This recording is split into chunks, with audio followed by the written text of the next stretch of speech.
So welcome back to my channel. This is Dom and an update of some of the painting projects I've been working on. So you've probably seen I've been doing some videos around the Franco-Prussian War and a set that I bought from Eagles of Empires. So I've been working on painting those, so that's sort of slowed up the other progress on other units, but I'll show those separately because I think that's sort of an interesting project in its own right. So these are some of the other things, and a lot of these I've already shown on the Plastic Crack podcast, just the pictures. So this is just a bit more of an update, so you can see a little bit more of them. So if you don't already know what the Plastic Crack podcast is, it's our Monday night live stream. Monday nights 8 p.m. UK time. There's four of us. Basically chew the fat about wargaming. And you're very welcome to come along and join. Love to hear from you if you don't already join in. Anyway, so these are some of my Norman Knights for my Normans in Sicily project that I started during the third lockdown in the UK. These are V&V resin models. I got them from Mezzers Miniatures. Check him out if you get a chance. Fantastic retailer. It does a really good service, very quick. So what to say about these fellas? I found them a little bit awkward, if I'm absolutely honest, to do. Not because of the sculpts. The sculpts are beautiful, really, really nicely done. Nice detail on them, and they paint up pretty well. My biggest issue was around assembling them. They're quite fiddly. There's a lot of different elements to the even the riders and even the horses, which takes a bit of putting together. For those of you, I mean, if you're a modeler, you won't think twice about it. I'm not. I'm a fat-fingered botcher painter who kind of assembles as little as he can get away with. So I found it quite fiddly. The weapons, for instance, the hands don't open fully, so they have a sort of notch at the top and a notch at the bottom, and you have to cut the weapon in half and glue it in each side and then balance it out, which I found very fiddly to do. And then when I tried to drill a hole right the way through, because the resin, the hand fell off. Now because the resin, they're really very easy to put back on, but yeah, I found that quite fiddly. Also, because these aren't regular, inverted commas, manufacturers, getting shield transfers was a problem. So in the end, I got just some random little bighorn Norman shields, and then painted around them and sort of tried to merge them into the shield. And I think it sort of worked okay. In fact, in some ways, it works pretty well because it makes it look like they're sort of battle scarred and damaged. Where the sort of joins between the transfers and the rest of the shield are. So sounds like a tale of woe, but actually I'm quite happy. But the other tale of woe is the flag, which I'm not happy with, and that's entirely my cock up. Because of the problem I was having with the hands, I managed to actually for once drill through this guy's hand, and I had this flag which I bought off the internet ready done. And I stuck the pole through the hand and glued it in, and then realised, of course, I needed to varnish the figures. And what I hadn't realised was the flag itself had a sort of plastic coating on it. So when it got varnished, it left a sort of milky film over the whole thing. I tried to clean it off, but it just wouldn't. So I'm going to have to repaint it. So I started the process, but that's work in progress. So ignore the shield, no, ignore the standard. The rest of the figures are very nice. That's another 8 that will join the retinue for my Normans, which are coming along very nicely. I did get a bit slowed up on the project just purely because I just sort of... I think because I've started to do a bit more gaming over Zoom, and I've always said I paint to play. And because these aren't likely to see the table anytime soon, I sort of lost a bit of the mojo on the Normans.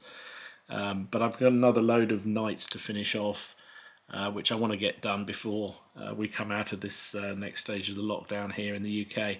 And then, we'll see where we go with the rest of the project. I've got some box of Saracens and other things, but they may just sit in the pile of shame for a little while until I get the mojo to work through them. Maybe when the club reopens, or maybe when we start doing outdoor gaming again, which hopefully will be later this month. I might get an excuse to field these, and that might encourage me to finish off the rest of the Normans. So next up, some more VMV figures. These are Saracen or Arab infantry. Now, apologies if I've shown these already. I can't remember whether I did or I didn't.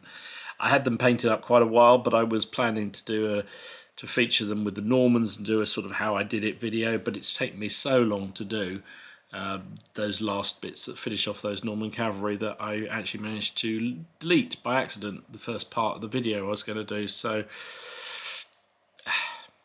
all a bit of a tale of woe, but I quite like these. Again, they're resin.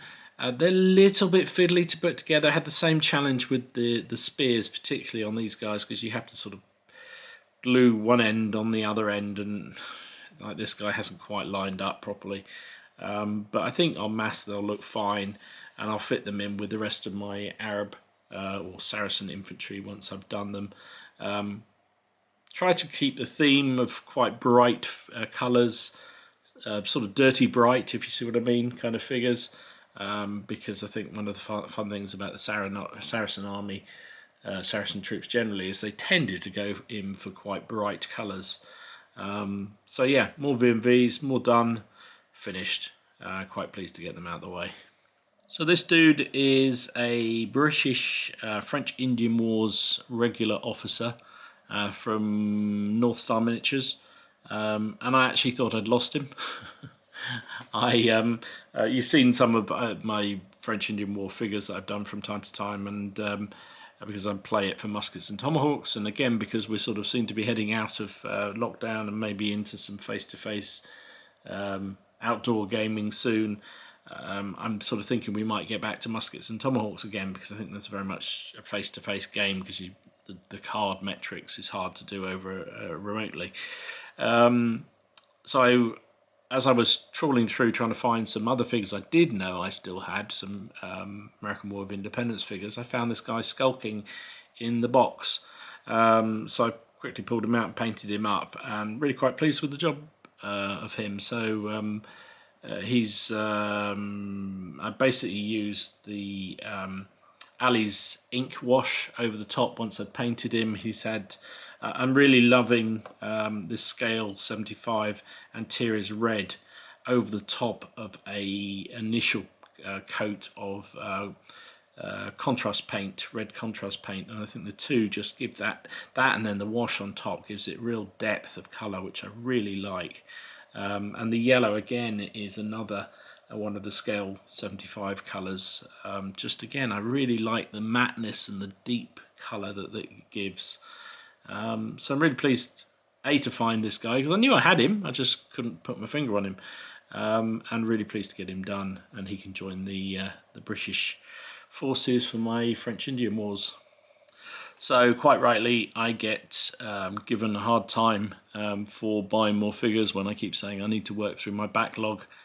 So I'm going to show these figures off, even though they're not particularly nice figures, but these are some Roman auxilii. They're actually Germanic auxilii. I think they're new line, but I can't quite remember. I bought them when I was doing my German infamy project, and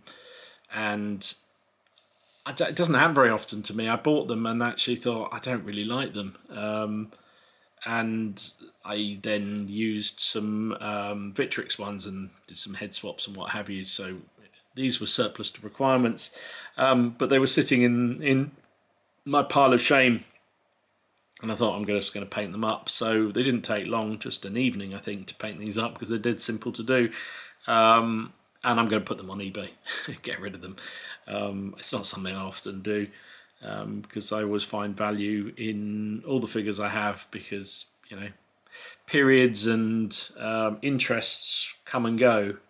So having different figures is always useful, but I think I've got lots of auxilii Germanic troops in that infamy army, so I don't really need any more. So I based these up individually, and yeah, they're going to go on eBay. But they've come out okay. You know, I've kept them fairly uniform. They've got different style shields because they're an auxiliary unit, and I wanted to get that irregularity in there. You probably can't see on them, but they've got moustaches, which was very in keeping with the Germanic troops in the Roman army at this period. Yeah, not much more to say about that. So there you go. That's what I've been working on. As I say, I've been also working on the Franco-Prussians, but I'll show those in a separate video because I think they merit it, and it sort of continues the project. But I'm quite pleased to get some of that backlog done. Finally get those Normans finished, and at least get 8 or 9 figures out of the stash of shame worked up. I've got a whole load of these American War of Independence British, which will be done fairly soon as well, which is another load from the pile of shame. Don't really need any more grenadiers, but I'll paint them up because they may be useful if we do black powder in AWI, and these are quite nice. I think these are Brigadier miniatures, but anyway, by the by. So there you go, that's what I've been working on. I hope you're doing well, hope you're staying safe, and I hope you're managing to get some kind of gaming either remotely on, or if you're in a part of the world where you're allowed to face-to-face game, then good on you, good luck to you, and I hope you're staying safe, and I will see you again soon. This is Dom signing out.